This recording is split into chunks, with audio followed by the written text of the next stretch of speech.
जय श्री माता जी। आप सभी सहजी भाई और बहनों का today Sahajyog news India YouTube channel पर हृदय से स्वागत है। आज हम एक और नए सहजयोग मिरेकल के बारे में जानेंगे।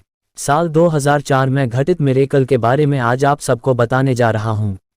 श्री माताजी ने एक बूढ़े बाबा का रूप लेकर कमर से नीचे की पूरी बॉडी पैरालाइज हुए महिला के सपने में जाकर उन्हें उनके भैया के घर जाकर नमक पानी करने के लिए कहा और उसे उनकी यह समस्या पूरी तरह से ठीक हो जाएगी ऐसा बताया। इसके बाद क्या हुआ, सुनिए इस अद्भुत अविश्वसनीय अकल्पनीय मिरेकल में एक बार जरूर आप सभी। श्री माताजी ने मेरे सारे कष्ट, दुख, दर्द और पीड़ा हार ली। श्री माताजी ने मेरे सारे कष्ट, दुख, दर्द और पीड़ा हार ली। यह miracle today Sahajyog news India से साभार किया जा रहा है। साल 2004 में घटित मिरेकल के बारे में आज आप सबको बताने जा रही हूँ। हमारे तहसील कोपरगांव महाराष्ट्र के अहमदनगर जिले में आता है। तहसील के पास वाले गांव में एक सहजयोगिनी दीदी रहती हैं। उन्होंने बताया हुआ उनके साथ घटित यह मिरेकल है। उनके ही शब्दों में सुनिए आप सभी उस मिरेकल को। 2002 में मेरा एक्सीडेंट हो गया था। मेरे दोनों पैरों और कमर को अंदरूनी जबरन चोट आ गई थी और इसी कारण से मैं चल और बैठ भी नहीं सकती थी। उस एक्सीडेंट ने मुझे बेड पर ही हमेशा के लिए लिटा दिया था। डॉक्टरों ने मेरे दोनों पैरों के ऑपरेशन भी किए थे, फिर भी वो सब असफल रहे। मैं एक अपाहिज की तरह हमेशा बेड पर ही लेटी रहती। मेरे पति और छोटे बच्चे ही मेरी सेवा करते। कमर से नीचे की बॉडी पूरी तरह से पैरालाइज ही हो गई थी। मैं पूरे समय पिछले 2 साल से बेड पर ही पड़ी हुई थी और परमपिता परमेश्वर से यही प्रार्थना करती कि वो मुझे इस कष्ट से मुक्त कर दे या तो वो मुझे ठीक कर दे, क्योंकि मैं मेरे छोटे बच्चों और पति पर एक बोझ की तरह बन गई थी, ऐसा मुझे अंतर मन से लगता था और मैं उनके भविष्य को लेकर बहुत चिंतित थी। और एक दिन ऐसे ही सोचते सोचते मेरी आंखें कुछ पलों के लिए लग गई। मैं पूरी तरह से सोई भी नहीं थी, मेरी बस आंखें बंद थी और मुझे बाकी सब क्या हो रहा है वो पता चल रहा था। तभी सपने में या सत्य में कोई आया है यह मैं बता नहीं सकती थी, क्योंकि यह दोपहर का समय था। एक ऊंचे कद का और धस्तपुष्ट शरीर वाला बूढ़ा बाबा मेरे बिस्तर के पास आया है। उनके सर पर फेटा पगड़ी, शरीर पर कुर्ता और धोती, ऐसी सामान्य महाराष्ट्रियन लोगों की तरह वेशभूषा थी। उनका चेहरा बहुत तेजस्वी और किसी युवा के जैसा था। उनका आयु तो 75 साल से ऊपर होगा, पर देखने से वो बहुत चंचल लग रहे थे।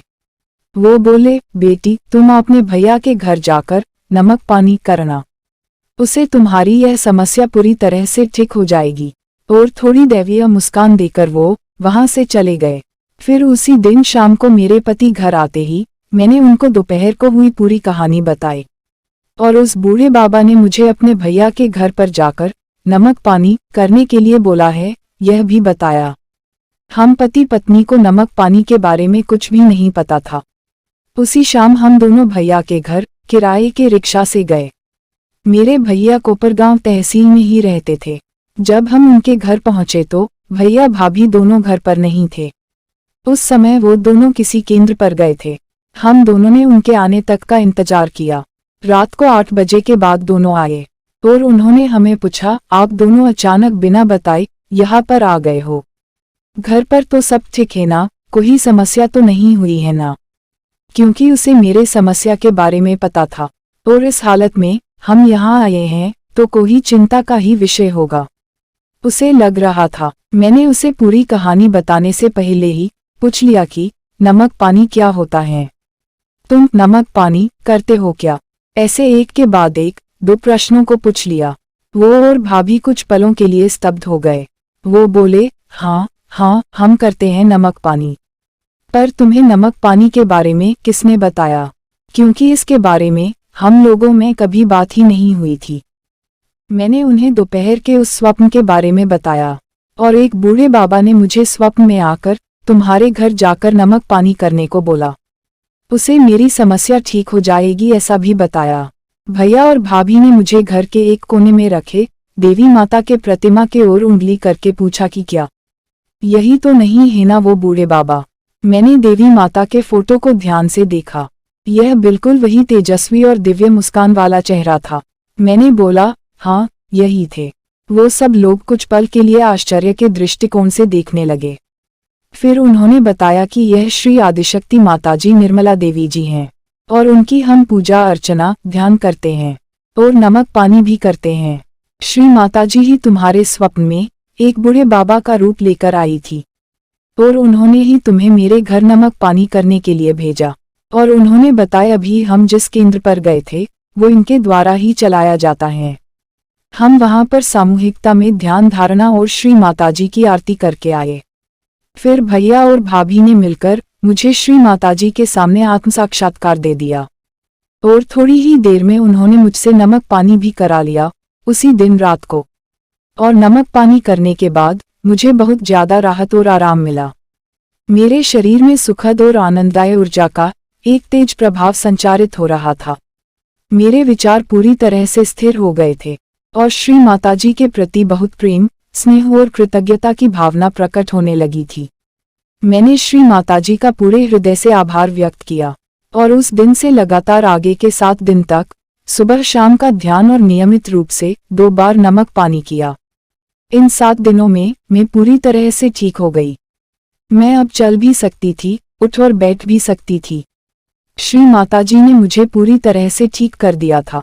उसके बाद मैं अपने घर चली गई। घर पर श्री माताजी के प्रतिमा की स्थापना करके पूरे परिवार सहित ध्यान धारणा और नमक पानी करने लगी। फिर कुछ ही दिनों बाद मैंने अपने गांव में सहज योगा का प्रचार प्रसार करने का कार्य शुरू किया और सार्वजनिक कुंडलिनी जागरण कार्यक्रम का आयोजन किया। कोपरगांव और पास के गांवों के सहयोगी भाई बहनें गांव में प्रचार प्रसार का कार्य करने आए थे। हम सभी सहजी लोगों ने दोपहर तक पूरे गांव में सभी को शाम को होने वाले कार्यक्रम के लिए निमंत्रित किया था और मैं सभी सहयोगी भाई बहनों को लेकर अपने घर आई। दोपहर के खाने के लिए मैंने बाजरा की रोटी और आमटी दाल बनाई थी, पर इतना खाना सभी के लिए पर्याप्त नहीं होगा ऐसा मुझे लग रहा था। मैंने सोचा था उसे ज्यादा सहयोगी आए थे प्रचार प्रसार करने के लिए। मैंने श्री माताजी से प्रार्थना किया कि माँ आप ही श्री अन्नपूर्णा के रूप में आकर सब देख लो। उसके बाद हमने दाल और रोटियां परोसना शुरू कर दी। पहली बारी में खाने के लिए बैठे हुए सभी सहयोगियों को परोसने के बाद पतीले में थोड़ी ही दाल बची थी और रोटियां भी थोड़ी बची थी। फिर मैंने उसे ढककर किसे क्या चाहिए वो देखने लगी। दाल और रोटियां कुछ सहयोगियों को चाहिए थी। उनको परोसने के लिए मैंने जैसे ही बर्तन के ऊपर के ढक्कन निकाले, दाल के पतीले में से दाल परोसने के बाद भी दाल कम नहीं हुई थी और रोटियां भी पहले जितनी थी फिर से उतनी ही हो गई थी। श्री माताजी वहां अन्नपूर्णा के रूप में उपस्थित हो गई हैं ऐसा प्रतीत हो रहा था। फिर उसके बाद जितने भी सहयोगियों ने खाना खाया और जैसे ही दाल और रोटियां के बर्तन ढके जाते वो वैसे पहले जैसे भर कर आ जाते थे। बाद में सभी सहयोगी भाई बहनों ने पेट भर के खाना खाने के बाद भी काफी दाल और रोटियां बची थी।